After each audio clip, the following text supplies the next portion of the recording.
खून करून आरोपीने स्वतःच्याच मृत्यूचा बनाव. हे प्रकरण संपूर्ण लातूर जिल्ह्याला हादरवून सोडले आहे. पैशांसाठी माणुसकीची सर्व सीमा ओलांडून 1 कोटी रुपयांच्या विमासाठी रचलेल्या एका अमानुष कटाचा पर्दाफाश झाला आहे. औसा तालुक्यातील वनवाडा येथे गोविंद किसन यादव एका निरपराध व्यक्तीचा जाळून खून करून आरोपीने स्वतःच्या मृत्यूचा बनाव रचला होता. परंतु लातूर पोलिसांनी अवघ्या 24 तासात आरोपीच्या या धक्कादायक गुन्ह्याचा छडा लावत आरोपीला विजयदुर्ग येथून ताब्यात घेतले आहे. हा संपूर्ण कट कसा रचला गेला आणि पोलिसांनी तो कसा उघड केला, याबद्दलची सविस्तर माहिती पोलीस अधीक्षक अमोल तांबे यांनी पत्रकार परिषदेत दिली आहे. औसा पोलीस स्टेशनच्या हद्दीमध्ये शनिवारी रात्री उशिरा 12:30ला 112ला आपल्याला एक कॉल आला होता. वानवडा टी पॉईंट पासून ते वानवडा जाणाऱ्या रस्त्यावर एक वाहन जळत आहे अशी माहिती आपल्याला मिळाल्यानंतर आपल्या नाईट राऊंडचे अधिकारी तात्काळ त्या ठिकाणी पोहोचले. त्या ठिकाणी पोहोचल्यानंतर अग्निशामक दलाच्या मदतीनं त्या ठिकाणी ती गाडी विझवण्यात आली. गाडी विझवण्यात आल्यानंतर गाडीची बारकाईने तपासणी केली असता त्या गाडीमध्ये एक मृतदेह जळालेल्या अवस्थेत स्केलेटन केवळ सांगाडा स्वरूपात त्या ठिकाणी आढळून आल्यानंतर तात्काळ घटनेचं गांभीर्य ओळखून वरिष्ठ सर्व अधिकारी जे आहेत, नाईट राऊंडचे अधिकारी, SDPO, PLCB त्यांचे सगळे पथकं त्या ठिकाणी दाखल झाले आणि घटनेचं गांभीर्य लक्षात घेता FSLची टीम, फिंगरप्रिंटची टीम व फोटोग्राफर्स हे आपण त्या ठिकाणी आल्यानंतर त्या सगळ्या परिस्थितीचं तपास सुरू करण्यात आला.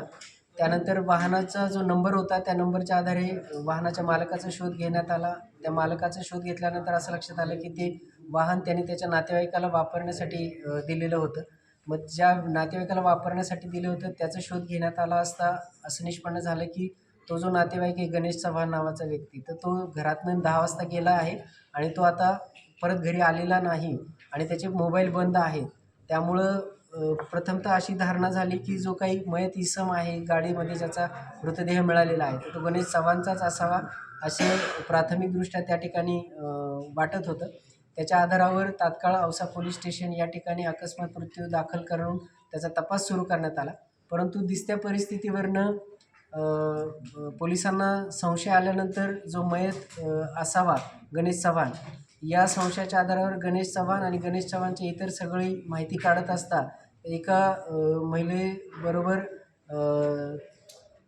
त्याचे जे काही मैत्री होती तर त्या मैत्रीच्या आधारावर त्या महिलेकडे आपण ज्यावेळेस चौकशी केली तर त्यावेळेस आपल्याला असं निष्पन्न झालं की ही घटना घडून गेल्यानंतरही त्या महिलेबरोबर त्या गणेश चव्हाणच्या जो एक तिसरा नंबर जो तो वापरत होता त्या नंबरवरनं काही मेसेजेस किंवा चॅट होत आहे आणि त्यामुळं आपला संशय बळावल्यामुळं आपण त्या नंबरचा त्या ठिकाणी पाठलाग चालू केला.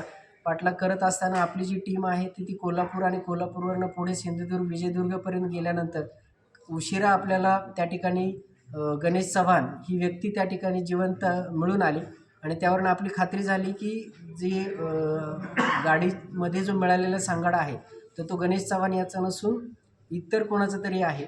आणि त्यानंतर मग ज्यावेळेस गणेश चव्हाणला आपण चौकशीसाठी ताब्यात घेतल्यानंतर बारकाईनं आणि सखोल चौकशी केल्यानंतर गणेश चव्हाणनी या अनुषंगानं आपल्याकडे जी दिलेली कबुली आहे त्याच्या आधारावर हे निष्पन्न झालेलं आहे की गणेश चव्हाण याला त्याचं फ्लॅटचं कर्ज भागवण्यासाठी किंवा त्याने जो स्वतःचा 1 कोटीचा जो टर्म इन्शुरन्स काढला होता तर त्या टर्म इन्शुरन्सचे पैसे मिळवण्यासाठी त्यांनी त्याला स्वतःला मारलं, स्वतःचा त्याचा मृत्यू झाल्याचा बनाव त्या ठिकाणी करून ते पैसे मिळवण्याचा त्याचा प्रयत्न होता आणि हा बनाव करण्यासाठी त्यांनी त्या ठिकाणी तुळजापूर टी पॉईंट औसा या ठिकाणावरनं एक लिफ्ट त्याला जी या व्यक्तीने लिफ्ट मागितली होती तर त्या गोविंद यादव नावाच्या इसमाला त्या ठिकाणी लिफ्ट देऊन त्याला त्या गाडीमध्ये घेऊन जाऊन त्याला त्या ठिकाणी त्या ड्रायव्हर सीटवर बसवून त्याचा सीट बेल्ट लावून त्या ठिकाणी त्या गाडीला त्या ठिकाणी आग लावून तो त्या ठिकाणी बाहेर पडू शकणार नाही आणि त्याचा त्या ठिकाणी त्यांनी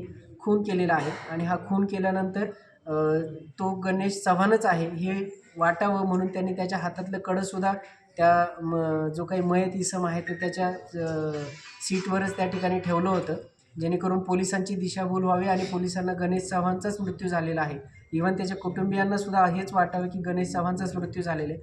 अशा पद्धतीचा बनाव करण्याचा त्यांनी प्रयत्न केला होता.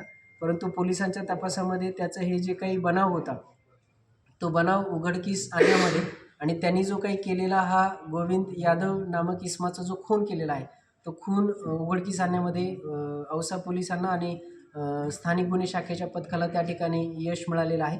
त्या अनुषंगानं ईडीचे तपासाचे जे तपास अधिकारी होते त्यांनी स्वतः त्याच्यामध्ये या अनुषंगानं औसा पोलीस स्टेशनला गणेश चव्हाण यांनी गोविंद यादव याचा खून केला आहे याबाबत फिर्याद दाखल केलेली असून याच्यामध्ये तपास सुरू करण्यात आलेला आहे. गणेश चव्हाणला त्या ठिकाणी ताब्यात घेण्यात आलेलं आहे.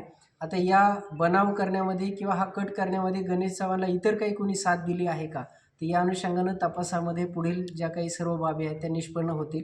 त्याचबरोबर हा जो मयत इसम आहे हा गोविंद यादवच आहे या अनुषंगानं सुद्धा जो तपास आहे तो तपास सुद्धा पुढे केला जाईल आणि DNA सॅम्पलिंगच्या आधारे सर्व पुरावे त्या ठिकाणी प्राप्त केले जातील. 1 कोटी रुपयांचा टर्म इन्शुरन्स आणि 57 लाख रुपयांचे कर्ज माफ करण्याच्या लालसेतून असलेला अत्यंत थंड डोक्याचा आणि माणुसकीला काळीमा फासणारा कट. आरोपी गणेश चव्हाणने दुसऱ्या निरपराध व्यक्तीच्या खून करून स्वतःच्या मृत्यूचा बनाव केला होता. परंतु घटनेनंतर मिळालेला एक कडा आणि पोलिसांचा संशय यावर आधारित असलेल्या तांत्रिक विश्लेषणामुळे हा कट अवघ्या 24 तासात उघडकीस आला आहे. पोलीस अधीक्षक अमोल तांबे यांच्या मार्गदर्शनाखाली लातूर पोलिसांनी ही उल्लेखनीय कामगिरी करत पोलिसी कार्यक्षमतेचे उत्तम उदाहरण घालून दिले आहे.